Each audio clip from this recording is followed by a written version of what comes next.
Greetings and salutations, everyone. I hope everyone is doing well today. Today I have a group of terrifying encounters. Now, I know I say terrifying a lot, but these encounters are definitely terrifying. Before we get into the upload, though, a couple links I'd like to share with you. As you know, I rely on my Patreon, my PayPal, and my merch store to help the channel to continue to grow and go. Those links are in the description below. Also, Dogman Frightening Encounters, Volume 1, 2, and 3, the audiobook version. They were written by Tom Lyons, narrated and produced by me, Jeffrey Nadolny.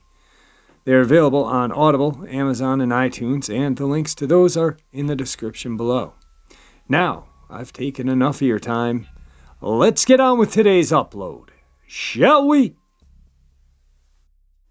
Today's first encounter. My horse Trigger was a beautiful Arabian stallion I had been riding since I was a little girl.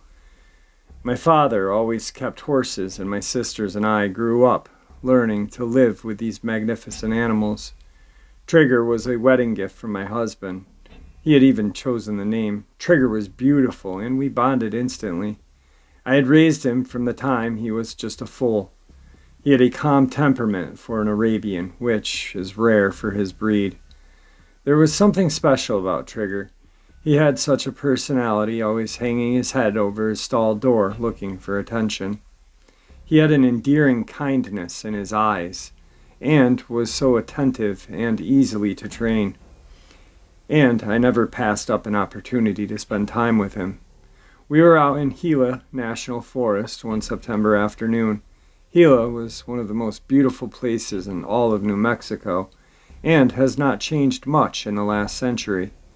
It was stunning, diverse terrain with natural hot springs, native cliff dwellings, and beautiful mountains to watch the sunset. I learned to ride this place.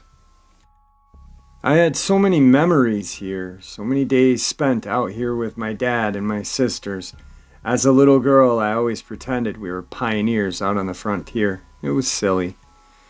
My father passed away the year before I got married, and all three of my sisters moved out of state years ago. We didn't keep in touch that much. It's just me now. I miss you, Daddy, I said aloud. Trigger neighed quietly, and it snapped me out of my trance. The sun was beginning to set, and it was time to go home. As we trotted along the trail, Trigger began to act strange. He was snorting loudly and raising his head and tail. I tried to calm him, but he started squealing and making sounds I have never heard him make before. He was bucking wildly now with such violence I couldn't hold on. It all happened so fast I was thrown to the ground, and I looked up at him with my face full of tears when I saw what he was seeing, what he was sensing. It was up ahead and had just crested the hill. I could hardly make it out at first. I wiped the tears from my eyes and tried to focus on what this thing was.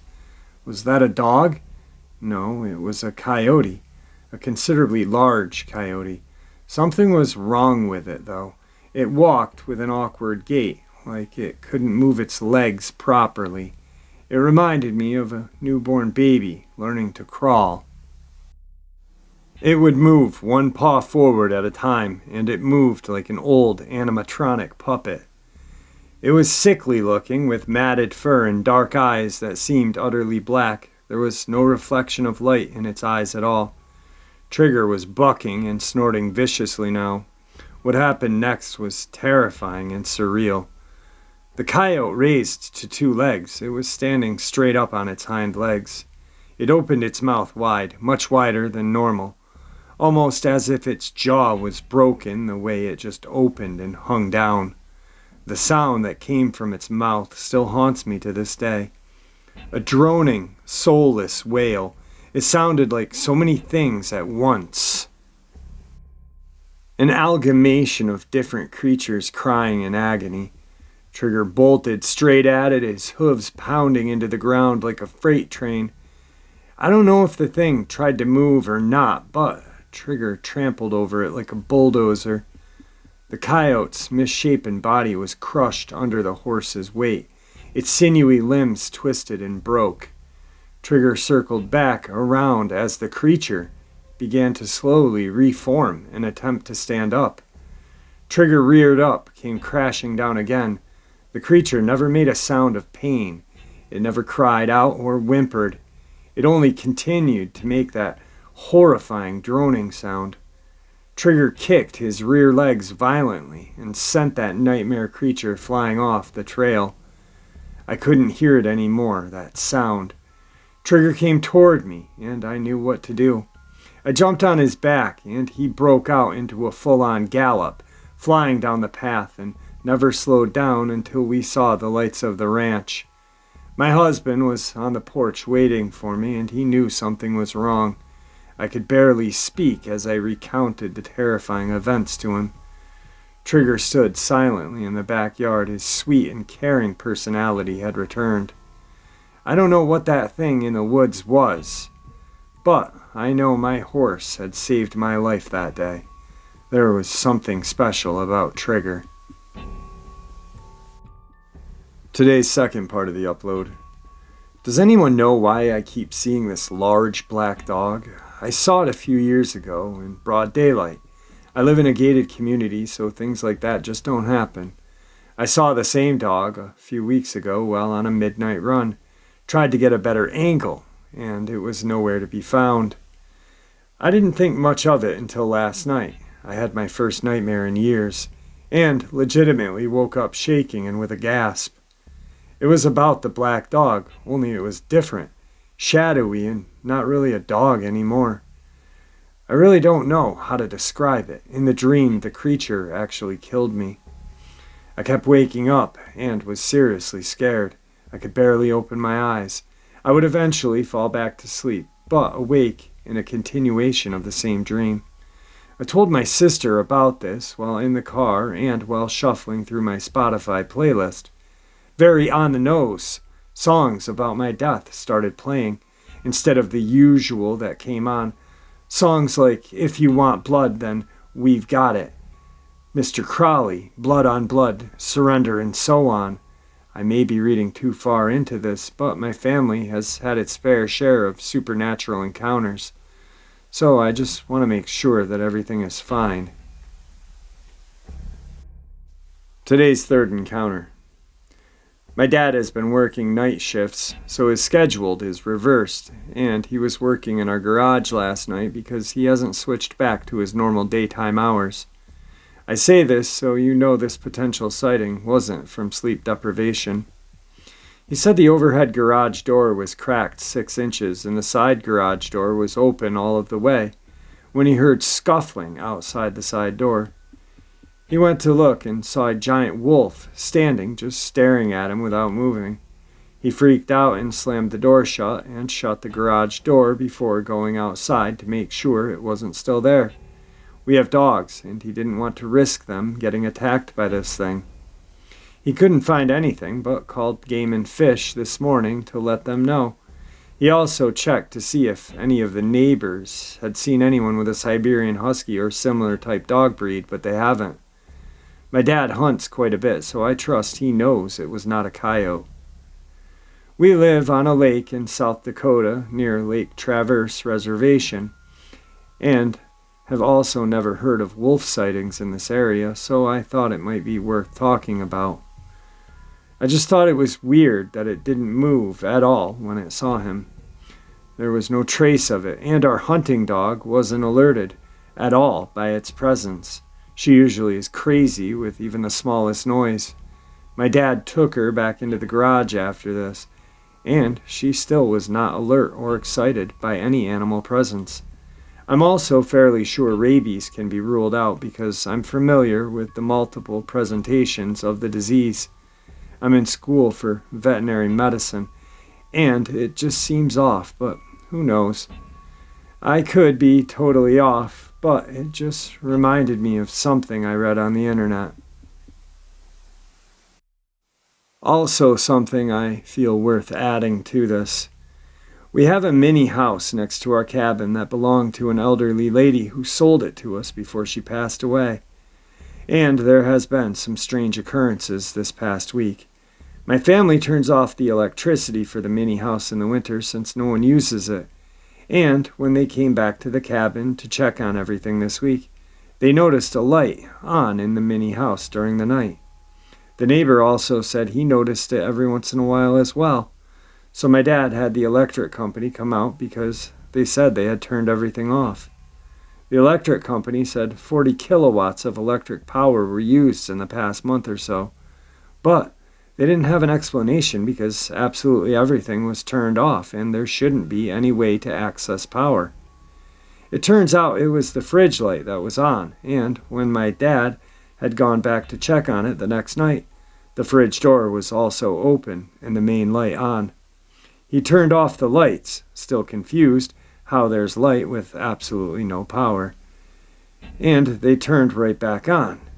We considered someone had broken in and placed a work order under our name to get power to the mini house through the winter, but the company said nothing came through. This might not be anything related to it, but it's just really strange. Today's fourth encounter. Okay, to start off, I do not truly believe in paranormal stuff exactly, or cryptids, mostly because of my own ignorance, I presume, of discounting everything I've seen. Disclaimer, this story is also from about 10 to 13 years ago when I was in high school. This takes place in South Jersey, Pinelands. I lived with my parents in a neighborhood, at the time, which was pretty developed, and had trails that led to a huge forest, with a giant pit filled with water. The neighborhood had like a rainwater runoff basin right behind the street corner all of us kids hung out around, and from that basin trail leads to the woods towards the pit. One night after me and my friend had been night fishing, probably wrapped up around 9 p.m., we got back to the street corner that wraps around the basin, and he walked home. I stayed for a minute and sat down at the corner to stargaze. This was like early spring night, so it was fairly dark by this time, but still seeable because of the moon and the streetlights from the neighborhood. For some reason, I got up ready to go home, but had a weird feeling, so I turned around toward the dark forest behind the basin, and I saw what looked like a glowing white husky. It looked normal size for a big dog to me, but what was odd was how well I could see it, and it was staring right at me. So I figured it couldn't have been a coyote because even from afar, it was at least a 100-pound dog. I thought it was a lost white husky, so I ran down the basin hill and started slowly walking towards it, saying, "Hey buddy," and stuff like that. The thing didn't flinch, and it now looked more like a pretty big fucking white husky wolf thing. I started thinking this thing could be closer to my size, and I'm 6'3", 280 high schooler who plays sports, than it was to a regular husky. I was like 200 feet away from it, and I wasn't scared, but I no longer wanted to greet this thing. I walked back slowly facing it, and then eventually bolted to the street corner streetlight, and turned around, and no white husky. I don't know what I saw or what that thing was, but it was at least a very large dog. I don't think it meant me any harm, but I wasn't going to pet it when I felt sized up. I'm really not sure if this was a Dogman or not. This is also the exact area we just walked back from in the pitch-black forest. My friend still brings it up and calls it my white wolf sighting, but no one other than him believes it, because he's sworn he's seen lights hovering around those woods and the basin before. We could be both batshit crazy, though. Today's fifth encounter. I live in Colorado, in a mountain town south of Denver. The road I live off of is a winding back road through a valley. One side of the road is right against a rock, steep like a wall in some places and more sloping than others, and the other side kind of drops off into a valley. Also might be worth noting that the mountain on the other side of the valley is a huge burn site with nothing but skeleton trees. I've heard a couple of stories that take place near burn sites, so maybe there is some correlation. This was probably around late August, early September. I was driving home late, probably 1 in the morning. I know the road and all of the curves pretty well, so I was going at a pretty decent speed, and probably wasn't being actively aware of my surroundings as I should have been, especially since deer and elk are pretty common here. Anyway, I'm coming up to the last curve before my street, and I saw a deer standing at the side of the road on the side that faces the rock. This deer was standing completely still, facing the rock wall. That in itself doesn't sound too strange, I know, but there was something unnatural in its stillness, and the fact that it was staring straight into a rock, nowhere it could go, was odd. But what has stuck with me is the feeling I immediately got upon seeing it. Just an ungodly pit in my stomach. It felt like my heart stopped. And this wasn't the oh shit, the deer on the side of the road surprised me kind of stomach pit. This was an absolute feeling of dread. It also seemed like there was something just off about the deer. For the life of me, I can't picture it in my head or pinpoint what it was, but something, proportion-wise, was wrong. Like maybe its legs were a little too long or its torso was stretched out, I'm not sure. I didn't have time to really react, other than just slow down a bit. I just kept driving. As I rounded the curve, I literally could not take my eyes off the rearview mirror. And the thing didn't move at all. Not a flinch, nothing. Just stone still. Even after it was behind the curve and I couldn't see it anymore, I still couldn't peel my eyes off the rear view. I pulled into the garage and hit the garage door closer before I even parked. And when I got out of the car, I couldn't stop myself from running up the stairs. I couldn't shake the feeling of dread, like I was in danger. I'm not by any means superstitious. I like stories about cryptids, and I think they're super interesting, but I've never really believed in them. But since that night, as short-lived as that encounter was, if there is one supernatural thing I believe, it was that creature. I know in my gut it was just not a deer.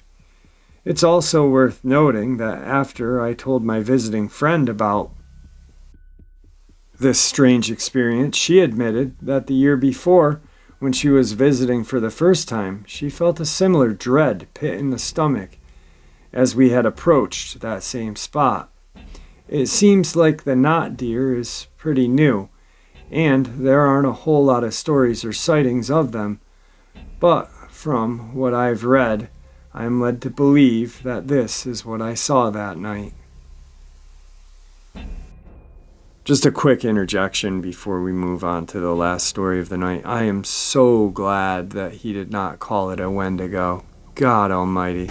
Thank the Lord. The knot deer. That's a good one, though. I like that one.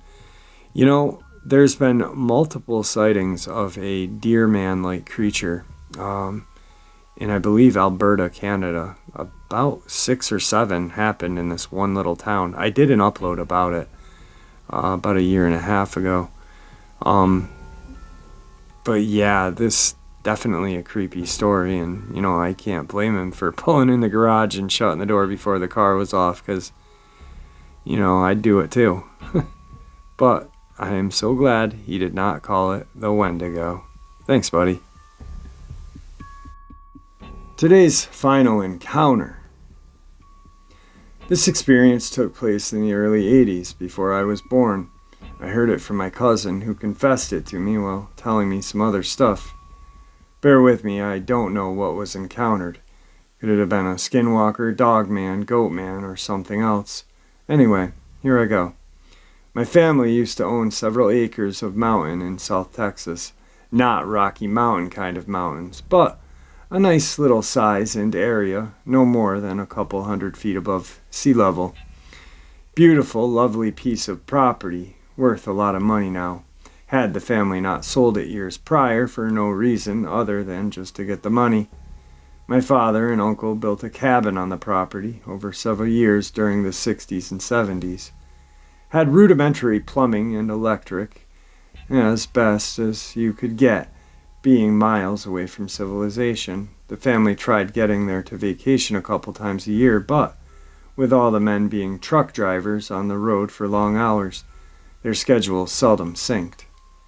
They went when they went. The area was surrounded by some forest, had some critters and wildlife, but it had no spooky legends associated with it, and my family had visited the area on a regular basis. They didn't really encounter anyone outside of some campers who were eventually or usually at the bottom of the mountains, maybe a hunter or two. Most of their vacation was spent with the cousins, being children, playing and hanging out. The women, my aunts, gossiped and cooked, and the men, my uncles, and usually a couple older male cousins, sat back and drank. Typical Mexican-American family, laugh out loud. One particular evening, that all changed. It was my eldest uncle, his son, who was an adult, our other cousins, and two of my aunts. They did what I described in my first part. The men were outside drinking while the kids were inside with the women. Suddenly they heard a woman scream. It surprised the hell out of my uncle and my cousin. They were genuinely concerned about what they had heard. When they heard it again, that some camper or someone may have been strayed too far from wherever it is that they were coming from and got hurt trying to climb the rocky terrain on a moonless night. So they take their flashlights and charge forward. When they go into the forest area, the scream stops. My uncle yells out, asking if someone needs help. The person or creature does not respond. My cousin shined his light over the area, and when it passed, the screaming started again. Only this time the screaming wasn't far away. It was closer. To them, it sounded like a woman was being murdered, or, well, you know.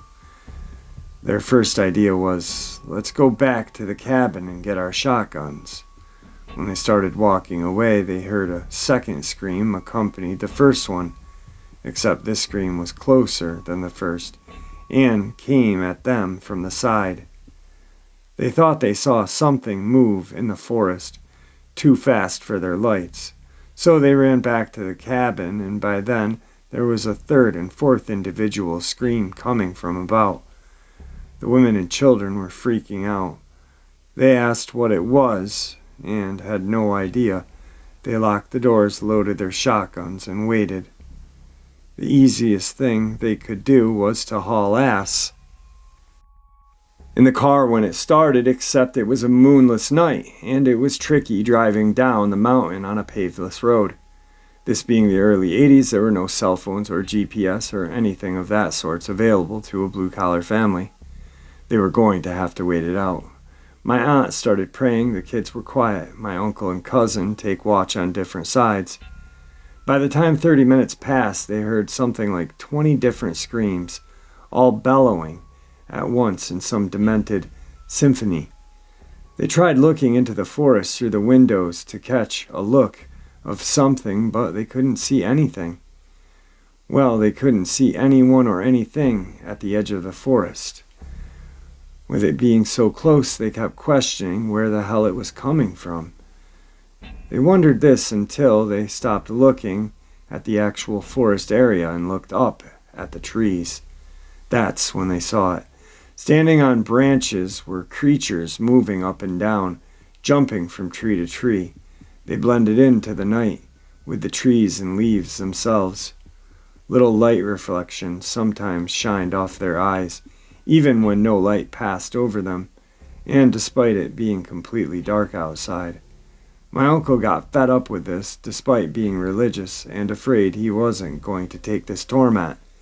He opened the door once, fired his shotgun in the air.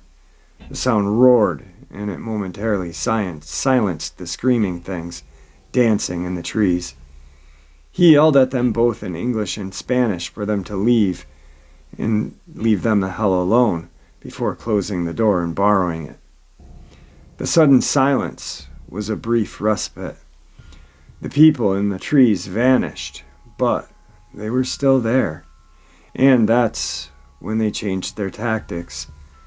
They waited for about 15 minutes after they went silent before something happened again. Alright guys, I hope you enjoyed today's upload as much as I enjoyed sharing it with you. Man, they're creepy. I really honestly feel terrible for that lady and her horse Trigger. But thank God, I mean, probably a juvenile Dogman if you ask me, what they saw and what Trigger protected his owner from. Truly an amazing experience or encounter. Not one that I want to have happen to me, I can tell you that much, but wow, what just a terrifying encounter. So I hope you guys enjoyed today's upload as much as I enjoyed bringing it to you. I want to thank everybody for all of the support. My dad wants to thank everybody as well. I let him know all of the prayers and support. And even though he really doesn't understand the whole YouTube concept, he said thank you to everybody. So with that, guys, I'm going to bid you farewell and see you tomorrow. See ya!